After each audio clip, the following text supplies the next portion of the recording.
साननैनि हाबाफारिजों क'क्राझारनि ग्रीनलेन्डआव मेहेरगोनाङै खुंफुंनाय अल आसाम भिलेज डिफेन्स अर्गेनाइजेशननि 74थि गायसनथाइ सान फालिथाया दिनै जोबथा सान। दिनै बे गायसनथाइ सान फालिथायनि जोबथा साननि हाबाफारि बादियै गोजोन खौसेथिखौ हास्थायनानै हारिमु हान्जा सुरनाय जायो। आसामनि गुबुन गुबुन जिल्लानिफ्राय भिलेज डिफेन्स अर्गेनाइजेशननि बिबानगिरि सोद्रोमाफोरा बाहागो लाफैनाय हारिमु हान्जा सुरनाय हाबाफारिखौ बेखेवनानै होयो गसाइगाव बिएड फरायसालिमानि गोरायुं आरो गागि लिरगिरि डक्टर अजित बर'आ।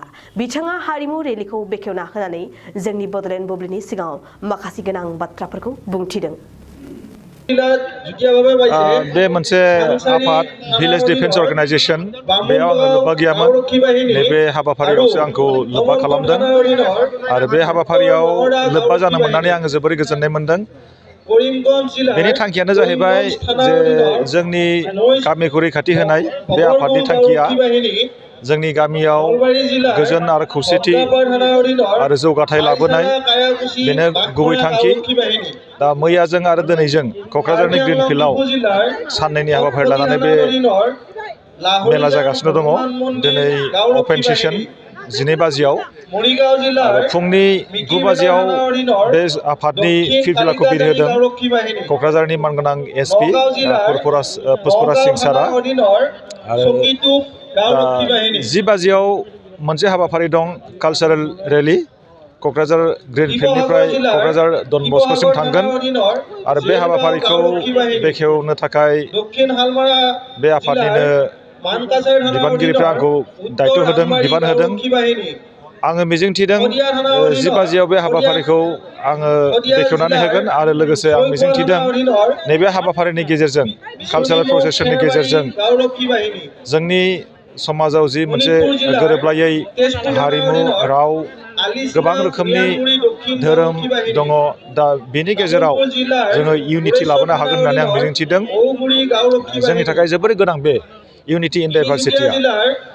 जेब्लासिम जोङो गावजों गाव गोरोबलायनानै थानो हानाय नङा, जेब्लासिम जोङो गुबुन हारिखौ, गुबुन रावखौ, गुबुन धोरोमखौ जोङो फोथायनो हानाय नङा, अब्लासिम जोंनि समाजाव गोजोन आरो खौसेथि फैनाय नङा। जोंनि समाजाव जाफ्लेबाय थानाय माखासे जेंनाफोर जेरै जौ लोंनानै गाज्रि खामानि मावनाय, सिखाव दाखायत जानाय, गावजों गाव बुलाय सुलाय खालामनाय, ड्राग एडिक्टेड जानाय, जुवा गेलेनाय, बेफोर गासिबो हाबाफोरखौ समाजारि हेंथा हाबाफोरखौ फोसाबनो थाखाय नैबे भिलेज डिफेन्स अर्गेनाइजेशन भिडिअ बिसोरो हाबा मावगासिनो दङ। आरो जोंहा जोंनि समाजाव मोनसे ओरैबायदि मिसकनसेपसन दङ, जोंनि गामियाव पुलिस, CRPF, आर्मि थाङोब्ला जोङो गियो, दाबो गियो। नाथाय बेखौ जोङो एनसियर खालामनांगोन, जोंनि VDPनिफ्राय बेखौ जोङो एनसियर खालामनांगोन। माने VDPआव मोनसे माबा दङ, भिलेज डिफेन्स पार्टि दङ, VDP। एनसियर खालामनांगोन जे पुलिसफ्रा समाजनि थाखाय, समाजनि मानसिफ्रा मिथिनांगोन पुलिसफ्रा समाजनि रैखाथिनि आरो मोजांथिनि थाखायसो बे मेसेजखौ हरनो हानांगोन। जेब्लासिम जोंनि गामिनि रायजोफोरनि गोसोआव पुलिसफोरनि फारसे मोनसे गिनाय भाब थाबाय थागोन, अब्लासिम खिन्थु जोङो गावखौनो सेफटि होननानै जोङो फिल खालामनो हानाय नङा। जोबोरै मोनसे मोजां आरो अर्गेनाइज मोनसे अर्गेनाइजेसन बियो।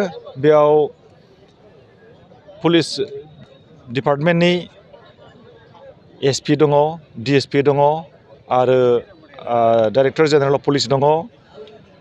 हाइ रेंकनि जेसेबांनाखि अफिसियेल्स दङ बिसोरो बे आफादाव इनभल्भ दङ आरो लोगोसे गामि ओनसोलनिफ्राय माखासे रिटायार्ड पार्सनफोर दङ, वार्किं पार्सनसफोर दङ।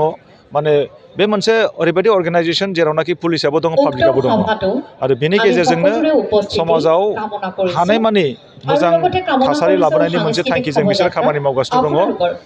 जोंबो सिगाङाव उन्दै समाव जोंबो गिदोंमोन, पुलिसा जोंनि न'आव थाङोब्ला, गामियाव थाङोब्ला जों गिदोंमोन।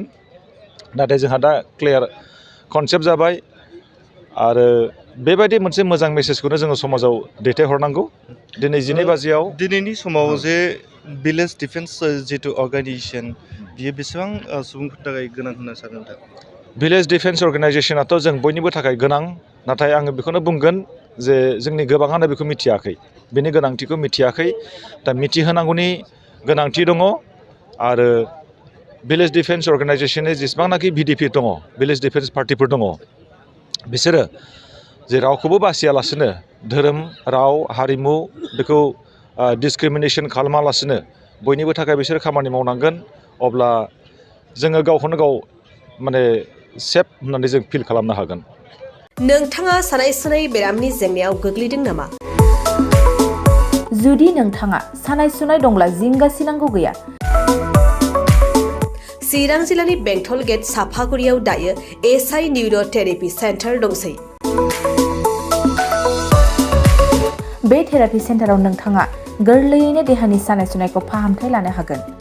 बे आथिं सानायानो जाग्रोदों, ओमफ्राय जानाया एसे सिगांनिफ्रायनो जाखादों, ओमफ्राय बिदिनो गुबुन गुबुन मुलि जाबाबायदों, ओमफ्राय हामाखै। दिनैनि ट्रिटमेन्टआनो आङो एसे मोजां मोनसिनबाय। जेरै सिं सानाय, आफादावरि सानाय, मोदोम जरा सानाय, आइजोफोरनि जेंना, खर' सानाय बायदि बेरामखौ फाहामनाय जायो। लोगोसेयैनो बे सेन्टाराव थानानै फाहामथाय लानो हानायनिबो सुबिदा खालामदों।